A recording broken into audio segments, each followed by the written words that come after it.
What's up, family? What's up, friends? It's your boy Shane G. We are back once again with another episode of Politics as usual, right here on the Ethos Media Network. Um, Today, pretty much what I want to talk about is I think a lot of things get framed as left wing and right wing, and I feel like as in addition to that, people tend to feel that they are all the way left or all the way right, and I feel that that's rarely the case. So what I want to do today is I pretty much just want to have a very honest breakdown of my political opinions.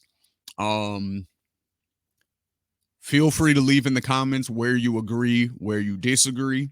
I'm very interested to hear, everybody else's viewpoints and thoughts on things to see, why they feel like maybe I'm wrong in certain areas, why they feel like they agree with me in certain areas, if I change your mind on anything like that.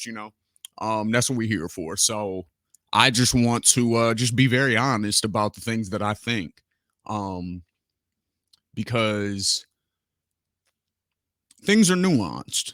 Things are very nuanced, and the way that things are presented in the media, um, oftentimes change.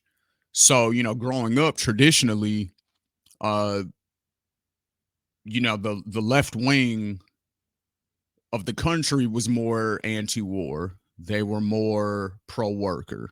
They were, um, pro minority communities as far as like uplifting and providing opportunities for minority communities, things like that. That was the left.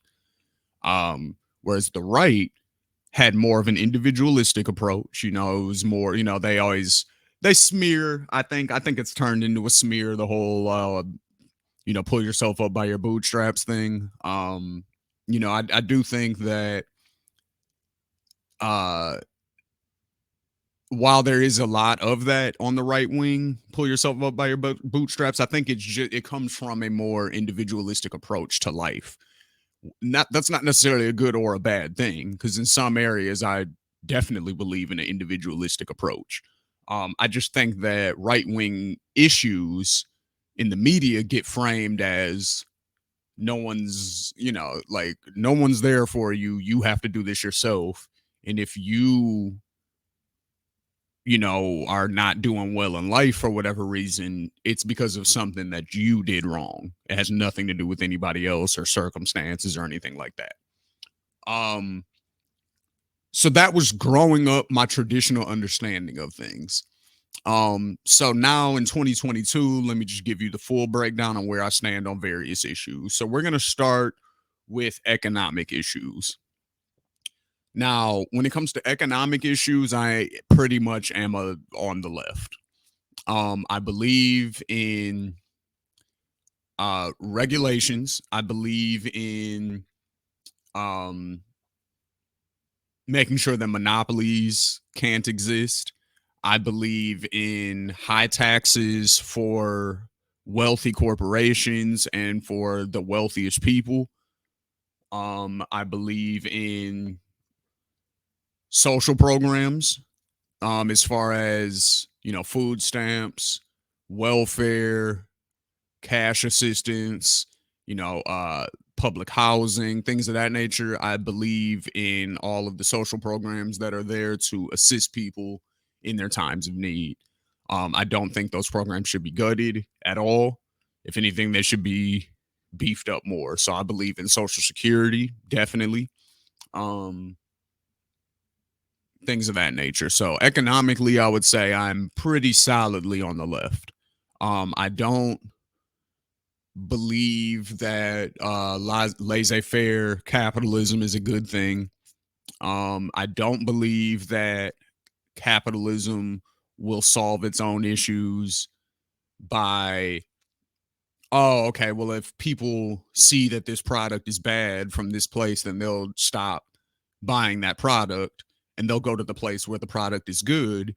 And therefore, the bad product, that business will just go out of business. And then the good business will take over because free choice and free market and all that stuff. Like, I don't believe in that because there's too many risks that you're taking to get to that point. So if there's a company that's putting out, I don't know, let's say they sell baby food, for example, right? Let's just say the Gerber. I'm making this all up. This is no slander to Gerber. But let's say Gerber is putting pig fat in the food to make it weigh more. So that way they can sell their jars of food at whatever the price point is at that amount of ounces per container, right? Let's say that that's what they're doing. Um how many babies are going to die before people figure out like, oh, Gerber's product is killing our babies or making them really sick with this excess pig fat that they're putting in there to replace the actual fruit that they're supposed to be putting in there. You see what I'm saying? So how many babies have to die or have to go to the hospital and all this stuff before another company decides, well, we're going to do it the right way and we're not going to put pig fat and we're actually going to put the stuff that we say is in the food. According to laissez-faire capitalism or free market capitalism, with little to no regulation, that's what the result would be. A water company, they'd be allowed to pollute as much as they want until people say, hey, we need another water company that's not going to pollute. And then when somebody decides to make that new water company that doesn't pollute, then everybody starts using that water supply instead of the dirty water supply. How many people have to die in the meantime before, you see what I'm saying? So this is where regulation comes in. So that's why I believe in regulation. I believe in that type of stuff. I believe in high taxes for the wealthy and for corporations. And the main reason for that is because most of the I'm not going to say most, but a lot of the companies that have the largest profits, their workers are oftentimes on food stamps and different types of government assistance. You know what I mean? There's no need for that with the amount of profit that these companies are making.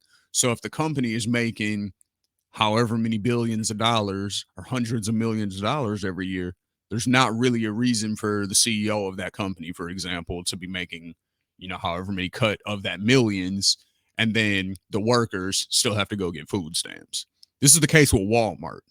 We see this all the time. Like the majority of Walmart workers, unless they're on Social Security already and they're just using that as supplemental income, the majority of the people who work at Walmart full time rely on government assistance, even though Walmart is one of the most profitable companies in the country. That's why I believe in the high taxation of these companies, because they're not going to do it themselves. So that also ties into wealth redistribution.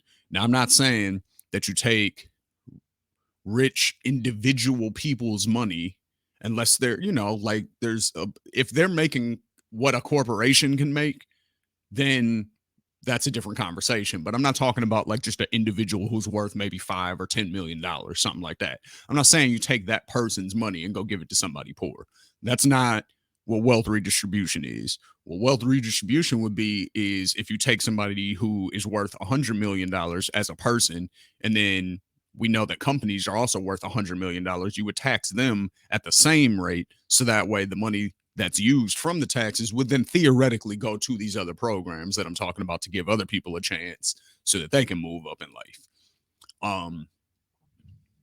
That's why I believe in taxation of wealthy corporations and very wealthy people. So that's where I fall basically on economics. I'm pretty much a lefty when it comes to economics. I believe in workplace regulations. I believe in worker co-ops. I believe that workers should have ownership of the company that they work for. Maybe not equal to the person who started the company, but they should have some say so in the direction of the company. That's my thoughts on it. The people who generate the profit should have say so in the direction of the company. And I also feel that so another issue, you could say this is a left-wing issue, is a minimum wage. I definitely believe in a high minimum wage. I do not believe in $15. I believe it should be higher than that. I think there's two ways you could do it. One way that you could go about doing it is you could break it down by state or by county, and you could do a minimum wage based on the standard of living in that area. Because $15 might be perfect in South Dakota, but that's nothing in California. That's nothing here in Phoenix, realistically. You know what I'm saying? There's nothing in New York. You know what I mean? So I think that's where, that comes into play. As long as the inflation keeps going up and the standard of living keeps going up, you can't keep wages the same, especially when you take away opportunities for people to get as far ahead as they used to have. For example, there were times, I'll put it like this.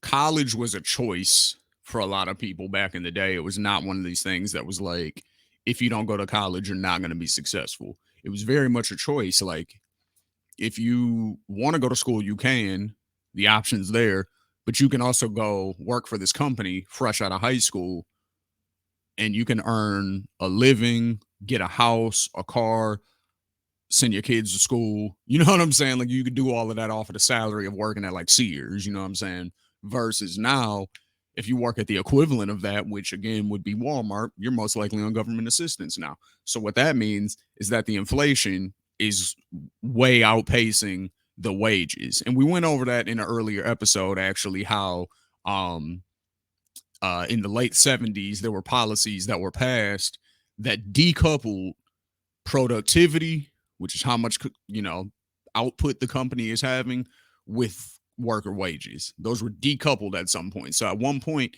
the higher the productivity went, the more money everybody in the company made. And at some point, it became decoupled to where the better the company was doing, everybody else stayed the same. And that happened in the late 70s. It was between 1976 and 1979, I want to say. Go back and check that video out, but I definitely break that down. I got graphs and all that kind of stuff. So moving on. Let's move on to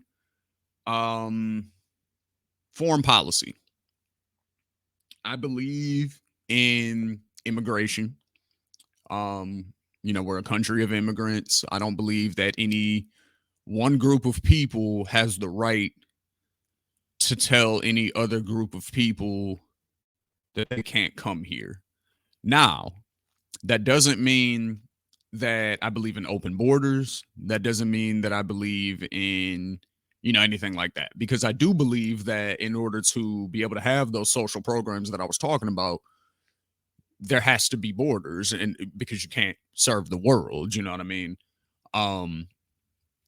So I do feel like there's a fine line. There's we should definitely let people in, especially when our policies are driving these people to want to leave their countries in the first place. You know what I mean? Us allowing corporations to look up the what a banana republic is and what the banana wars were. Look that up. Chiquita Banana, the company, basically, we went down to South America and just look it up. But basically, a lot of our policies, whether we're doing war, in the 9 or 10 countries that we're doing war in right now. Let me see if I can name them all off right now. Afghanistan, Iraq, because we're still in Afghanistan. Don't let them act like that was a real withdrawal. We're still there. Afghanistan, Iraq, Somalia, Pakistan, Niger, Sudan. Now we're in a proxy war in Ukraine. We're thinking about invading Cuba, I believe. I saw that recently. Venezuela has always been on the hit list. So this is what I'm saying. Like, when we invade these countries and we turn them into war zones, our drug policies is what the reason why we have so much immigration coming from Central America and Mexico, for example. Our drug policies do that. The fact that we have such strict penalties and all of this stuff on drugs in America, they make the cartels powerful because, again, you push all that underground. It's just like the mafia in the 20s and 30s when they did prohibition on liquor. the mafia got really powerful because you push it underground. So now they monopolize the whole market, and people still want to drink. It's the same thing with drugs. People still gonna want to do drugs. So if you monopolize the market and only make it so that the criminals and the goons are the ones who are able to monopolize this market, then what happens is everybody who wants to do anything involving drugs has to go through this criminal underground. And people who don't want to be affiliated with that, they leave because the whole country and that whole region has basically been corrupted. But that's due to our policies. If drugs were not treated the way they are in America, then it wouldn't make the demand be what it is. You see what I'm saying? Like, because if you can't have access to something, it automatically makes it more expensive. So if something's illegal, it's just like if you buy drugs in a state and then you sell them in that state, you're going to make less money than if you buy drugs in one state and then sell them in another state. The reason why is because when you buy the drugs in the one particular state, it's often harder for people in the other state to get access to them. So you're adding on prices for the trip you're taking, the risk you're taking, and the fact that you're bringing it to them and there's no other way for them to get whatever the thing is. That's what makes it more expensive. So just extrapolate that with countries. You see what I'm saying? So yeah, when you turn places into, and then you make the cartel ultimately really, really powerful, equally, and in a lot of cases more powerful than the governments in these countries. Then what do? You expect people to just stay there when they don't have nothing to do with that? That wasn't their choice. They didn't make that choice. They've been trying to do the right thing their whole life, and they just happen to live in an area that the government's been corrupted by the cartels. What do you expect those people to do? Just sit there and ride it out? There's nothing really more else for them to do other than try to leave. So it's on us to create a better environment if we don't want everybody trying to quote unquote invade us, which is how it's framed when really it's just people seeking refuge. So, and to all the Republicans who may be watching this who might have disagreed with that, your boy Reagan gave amnesty to all the illegal immigrants who were in the country in the mid 80s. So this is not just some hippie left wing, you know what I mean? Like Reagan did that, and he's Saint Reagan to every Republican I ever talked to. That's like their favorite guy. So just keep that in mind. Now, war, totally anti-war. Totally anti-war. I'm pro-defense. But when I say pro-defense, I don't mean it in the way that the media uses the word defense. They use the word defense for war. When I say defense, I mean like defending oneself. Like if I see a threat coming at me, do I try to neutralize the threat before the damage is done, type of deal? Or retaliation. I think those are the only two times that the military should really ever be used. Is if we get attacked flat out, we know who did it and we're going back at them. That's cool. I'm with that. Or if George Bush gets a memo for 9/11 on his desk, and instead of ignoring it, he actually acts on it. That would be a more appropriate use of the military. But to just use the military as the world police and invade every country and make up reasons why we're invading different countries and just skewing the perspective to always make it seem like America's the good guys and we're not, doing war all over the place. I'm against that. I'm totally against that. I'm against soldiers going across seas and dying for no reason. Coming back disfigured, coming back with mental issues, coming back with PTSD. I have a homeboy who for the first like 5-6 years I knew him couldn't be outside on July 4th because he did a tour in Iraq, came back with a coma. You see what I'm saying? This is like, I'll have him on the show one day to talk about it. You know what I mean? But, as much detail as he's willing to go into. But I have friends who have experienced this. You know what I mean? That same friend has had multiple friends commit suicide. after coming back. Why are we pushing people into this? Into this? That's what I want to know. So I'm totally anti-war. Um, and what's funny is that used to traditionally be more of a standard left-wing position, being anti-war. Um, but now it's almost like, I don't want to say it's a right-wing position necessarily, because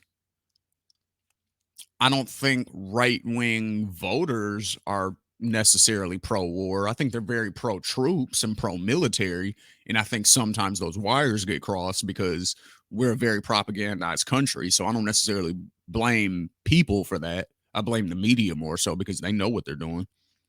Um, but I think it still comes from a good place. They want to support the troops. They want to support, that type of deal. Um, so I get it, but traditionally, it, being against a war was typically more of a left wing position traditionally, but now it seems very split. I see a lot of right wing voters and even a few politicians who are speaking out against certain wars, like what's going on in Ukraine, between Ukraine and Russia, and how Ukraine was bombing the Donbass region of their own country, which is full of Russian speaking citizens who all identify as ethnically Russian. For the last 8 years, they've been bombing them, and they were ramping up the attacks over the last 6 years. It was getting crazier and crazier. And the whole thing was, yo, if you give the Donbass region over to Russia, they'll chill. That's pretty much the peace agreement that's on the table. You know what I mean? And don't join NATO. Um, but then the U.S. started supplying all this money and all these weapons and everything to Ukraine to keep it going, and they're still getting wiped out. Their electricity just got wiped out not too long ago. And the framing of it is, oh, Putin's evil, so that's why he's doing all this, and it's like, that may be true, because all world leaders are evil to one degree or another. But if we look at it logically, though, he did say, the only reason I'm going to have to do this action is if you guys do this. If you guys don't do this, then I won't do this. And they proceeded to do the thing that he said don't do. So he gave you a warning. It's almost like, yo, if you call me the N-word, I'm going to slap you. You know what I'm saying? Like, and then you proceed to do it. If I slap you, you can't be surprised. I'm not saying that's right. I'm just saying, like, from a legal sense, I'm not saying that's right. I'm just giving you a hypothetical. You know what I mean? If I warn you and I say, hey, if you do this thing, this is going to be the consequence, and then you do that thing, and then the consequence happens, you can't act surprised. I told you. You know what I'm saying? That's on you to try to call my bluff. So I'm totally anti-war. Now, foreign policy, we got that. Economics, we got that. Social issues. I think this is where I veer off from the traditional I don't want to say the traditional left. This is definitely where I break away from the online left, I would say. This is where I break away from, I guess, just standard norms of being a lefty or a right wing, person or whatever. So when it comes to abortion, I am 100% pro choice. And when I say 100%, I mean with the Roe v. Wade law as it was written.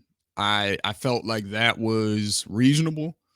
Um, I felt like that didn't wait too long to where you are essentially carrying a actual human in you that just needs the umbilical cord cut. Like, it's not that far in, but it's also not too early to the point where you don't even realize you're pregnant, and then by the time you realize you're pregnant, it's like, oh well, it's too late now you can't do anything about that. So I do believe in pro-choice. I am I don't even like the term pro-life, to be honest with you, because I just think it's really pro-birth is really what it is. Um, I don't feel like a lot of the people who call themselves pro-life really care about the life once it's born. Because a lot of those same people are the same people who are anti social health programs and those type of things. So it's like, well, you should have just been more careful or whatever. And it's like, yeah, well, what if the plan was for the dad to be around and then he dipped? You know what I'm saying? Like, he got scared and left. So now the situation's totally different. So your plans fell through. So at what point, do like how I feel like a lot of it is a punishment. It's almost like, well, the consequences of your actions for having sex, so now you got to live with it. And it's like, is that really a good way to go about it though? You want me to have a 18-year consequence?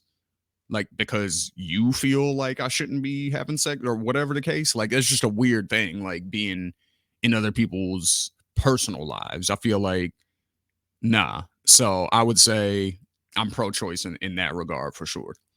When it comes to guns, I would say I'm more conservative on the issue of guns, actually. And I've gone back and forth with that a lot. The reason why I think I'm more conservative when it comes to the issue of guns is based on where I live. I live in Arizona, and Arizona is a place where everybody has a gun. Everybody. Everybody. You know what I mean? Like little old ladies, just regular dudes walking up and down the street, you know, wives, like everybody you can think of packing. So there's not really a lot of fights that happen out here. You get what I'm saying? Like, there's not a lot of fist fighting.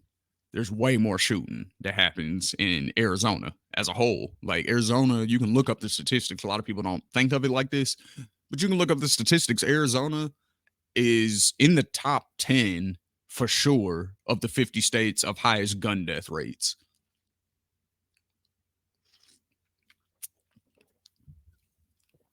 So that kind of lets what the deal is there. But the reason that I'm conservative on that issue is because I don't feel is because one, like I said, everybody has a gun and people are not people don't fight really like that. So you might go into a situation thinking you're gonna fight, that person's gonna pull out and up pole on you. You know what I'm saying? So it's like you should be ready for that. So that's one reason. Two, we're right next to California. And whenever things start going wild in Los Angeles, it very quickly trickles over to Arizona. So, for example, when they were um, doing protests and some of them turned into riots in California, right? Within a few days, there was riots, looting, and all that stuff happening in Scottsdale, Arizona. Within a few days. So whenever it goes wild in California and we start hearing about a lot of break-ins and we start hearing about a lot of robberies and murders and stuff like that, we know it's going to flow this way relatively soon after. So that's another reason. I feel like because everybody has one and because nobody's exempt from, a break-in or something, anything like that, it's better to have it and not need it than to need it and not have it. Now, I'm also very much in favor of background checks for everybody. I'm very much in favor of um limiting the types of weapons that people can buy. You know what I mean? Like, just because it's a big gun doesn't necessarily mean, just because it looks scary doesn't mean it can do more damage or less damage or whatever.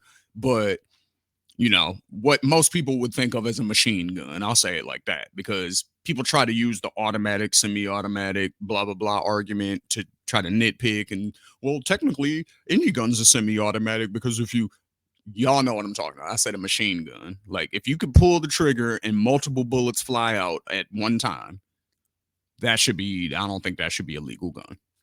You know what I'm saying? Like, because that's the type of shit that gets used in mass shootings.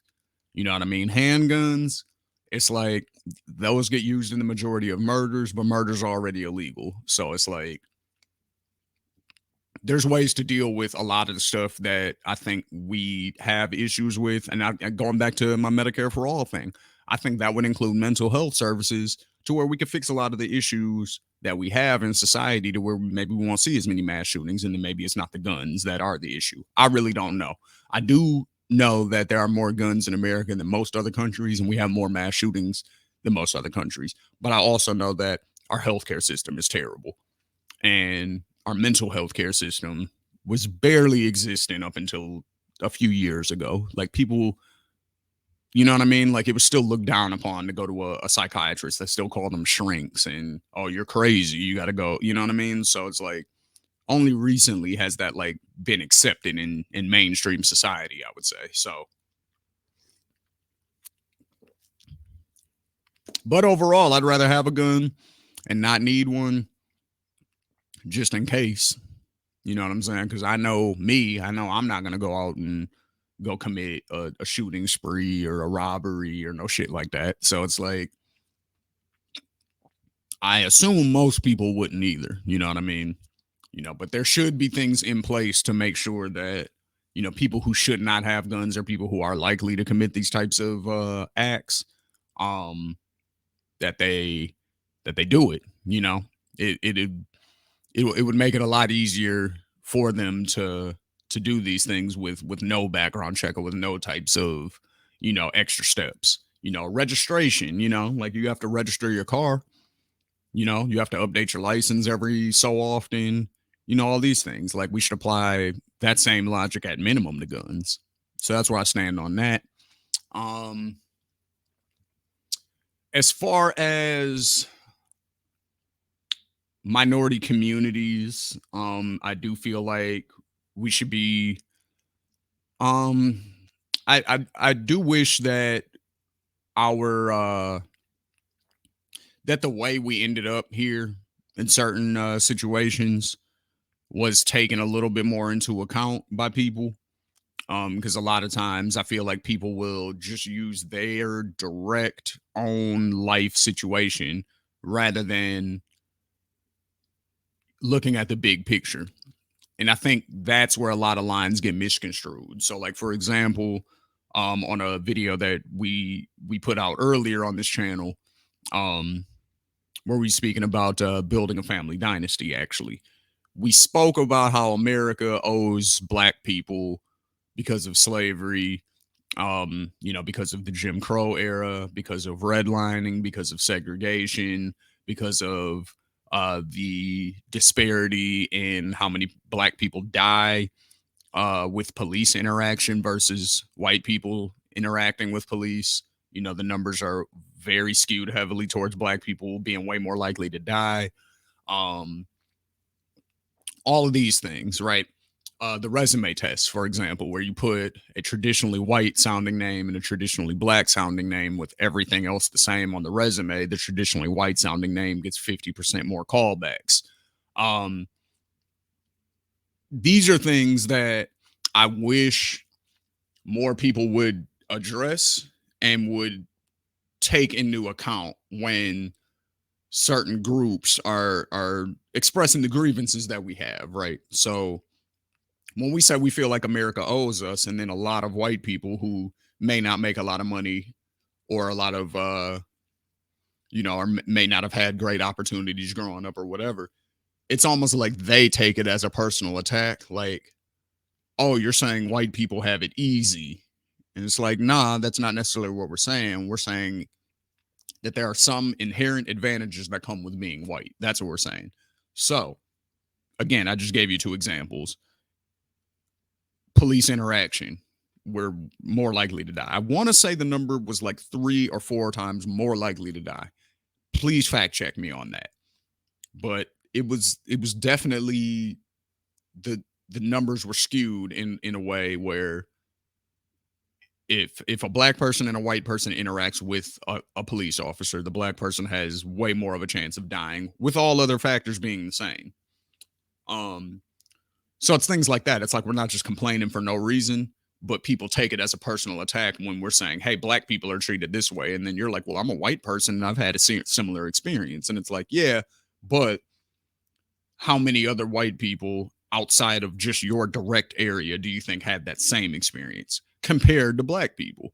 You know, if you're the minority white person in your neighborhood, let's say, for example, let's say you're a white person who grew up in a Mexican neighborhood and all the Mexicans made fun of you and called you a güera or a güero. And you know what I mean? Like they beat you up and jumped you because you were the only white kid on the block. I understand. That's tough. That's not cool. But I ask you, do you think that you were treated that way because you were white? Or do you think you were treated that way because you were the minority in that situation who happened to be white? I would argue it's the second one. I would argue that if a black person was in that same scenario, they would get treated the same. I would argue if an Asian person was that same scenario, they would get treated the same. And what I'm saying is take that pocket of life and think about how America's set up. If black people are only 12% of the population, and there's 300 something million of us, 350 million or something like that, 330 million, I think. And we're only 12% of the population. How do you think that they're treated everywhere else where they're the minority? And especially when real power is at play, because you're talking about neighborhood kids and, you know, your peers messing with you and teasing you and stuff, which again, I'm not diminishing, but is that the same as police and institutions and courts and things like that being against you? I don't think it is. So I just, you know, I wish there was a little bit more understanding when it comes to that. On the flip side, I do think minorities, even though it can be annoying, even though black people, we don't like it when people ask us, hey, can we touch your hair? We don't like that shit.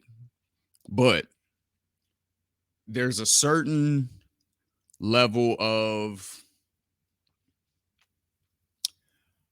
what's the right word? There's a certain level of it is what it is. You kind of have to roll with in order to even just keep your sanity, right? Because I think when certain groups are trying to learn things and trying to be good people, right? But they don't understand everything. I think sometimes just in them even trying to seek out the information to gain understanding, they get looked at as, oh, you're fucked up because you don't already know, you know? Or I'm going to say this thing about myself that you've never, ever even heard of before. And if you don't get it immediately and immediately talk the way I want you to talk or say things the way I want you to say them, then you're a bad person. I think there's a lot of that I disagree with coming from the left. I'm not going to speak specifically to what communities I'm talking about. Y'all make that decision on your, you know what I mean? Like, I think I threw enough out there, but I don't want anybody to feel attacked because that's a lot of times what people do too, is you'll criticize something and say, hey, I don't think maybe this is the best strategy, or hey, I don't think that's really going to get more people on your side. A lot of times people will take that and say, oh, so now you're telling me how to feel. And it's like, no, I'm not. I'm just telling you that what you're doing isn't going to work. That's what I'm telling you. Like, you can feel however you want to. You can be as angry, upset, whatever.